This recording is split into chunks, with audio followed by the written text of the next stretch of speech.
білесіңдер ме, оқушылар, бүгін біз жаратылыстану 5-ші сынып пәнін бастаймыз. Бүгінгі біздің сабағымыздың тақырыбы қоршаған дүниені танып білудегі ғылымнан үрелі. Балалар, жаратылыстану деген сөздің мағынасы қандай?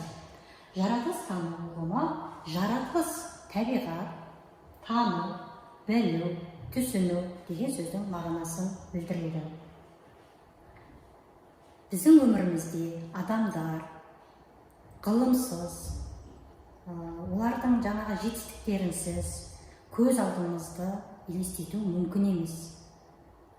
Ғылым адамдардың айнала қоршаған дүние туралы жаңа деректерді анықтауына, оған дейінгі жаңа жинақталған білімді ары қарай тереңдетуге, зерттеуіне бағытталған. Ғылымның міндеттері танымдық, білімділік, мәдениет және тәжірибелік. Танымдық міндет негізгісі болып табылады, оның мәні табиғатты, адам қоғамды тұтас қарастырып шығу. Осы қызметтің арқасында адам барлық әлемді танып біледі және де зерттеп біле алады. Білімділік және мәдениет міндеттері негізінен ғылым адамдар мен білім берудің мәдени дамуындағы басты фактор екендігін білдіреді. Ғылымның тәжірибелік міндеті еңбек құралы, технологиясы, ғылыми білімді қолданудың нәтижесі болып табылады. Өндірісті басқару, білімді тәжірибеде қолданудың нәтижесі. Жалпы жаратылыстану ғылымдары биология, физика, география, астрономия, химия деп бөлеміз. Ғылымның түрлері жаратылыстану, техникалық, қоғамдық және гуманитарлық деп бөлінеді екен. Табиғи құбылыстар нысандары мен үдерістері туралы ғылым ол биология, география, астрономия, физика, химия, математика, геология.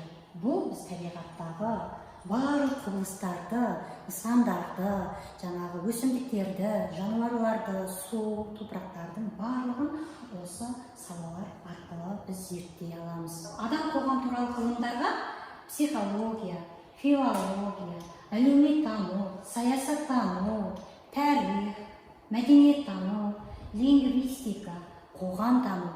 Біз осы салалардың барлығын өмірде қолданып жүрміз. Сендер білесіңдер, осының ішінде лингвистика деген сендер мүмкін білмеулері мүмкін.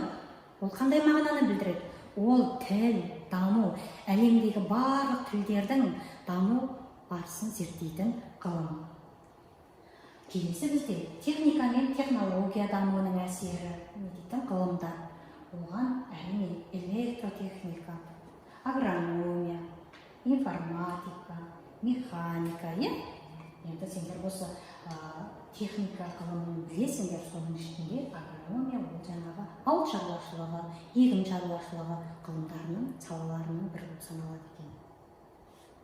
Балалар, қараңдаршы, ежелгі адамдардың білімі қандай болған? Адамдар ежелден тірі табиғатты танып білуге өте қызықты, тырысқан білуге. Алғашқы адамдар әрине аң аулау, терімшілікпен айналысқан. Осыдан 20 мың жыл бұрын табиғатпен етене өмір сүрген алғашқы адамдар өздерінің айналасындағы жан-жануарлардың тіршілігі жайлы көп нәрсе біліп, жаңағы тасқа суреттерін салған. Бұл суретте жаңағы жануарлар, құстар, өсімдіктердің таңбаларын байқауға болады екен. Енді біз есімізге сақтай кетейік, ежелгі дәуір ғалымдары, Шоқан Уәлиханов, қазақтың ұлттық ғалымы, шығыстанушы, тарихшы, этнограф, географ, Жетісу ыстық көл аймағының фаунасы мен жаңағы флорасын зерттеген. Осы ыстық көлдің картасын жасауға қатысқан екен. Әбу-Насыр әл-Фараби, философ, энциклопедияшы, ғалым болған.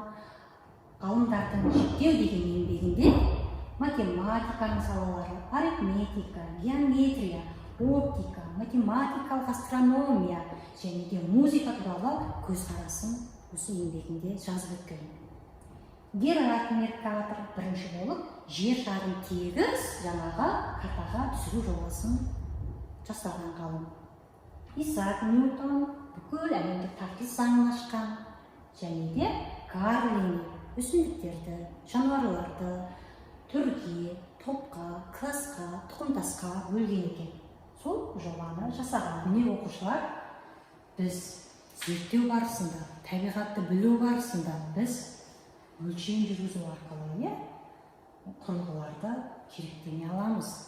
Телескоп, жер бағар, термометр, микроскоп, гигрометр, метаспутник, бұлттылық, метазоид. Ал енді біз бұл жерде микроскопта қарасақ, жаңағы бір өсімдіктің кесіндісін, жаңағы жұқа кесіндісін, олардың ішінде жаңағы күн сәулесі жарық түсіру арқылы біз олардың жасушаларын қарауға болады. Өлшеу аспаптары. Әрине бұл жерде бізде көптеген өлшем бірліктері арқылы біз осы өлшеу аспаптарымен өлшей аламыз. Таразы. Мысалы, балалар, үйде де сендер тәжірибе жасауларыңа болады. Өздерінің сөмкелеріңді таразыға салып өлшеулеріңе болады, тәжірибе жүзінде. Сумканың ішіне кітаптарыңды салып өлшеулеріңе болады. Жаңағы секундометр және термометрді қолдануға болады екен. Міне балалар, тағы да бір ескерту. Сендер айта кететін, ерте қазақ дәстүрінде қашықтықты, ұзындықты, биіктікті шамалардың түрлері өте көп болған. Ол кезде жаңағы сызғыш, өлшегіш деген болған жоқ қой. Қарыс, сүйен, елі, қадам, батпан деген атаулар арқылы біз оларды өлшем бірлік арқылы өлшей алып отырғанбыз.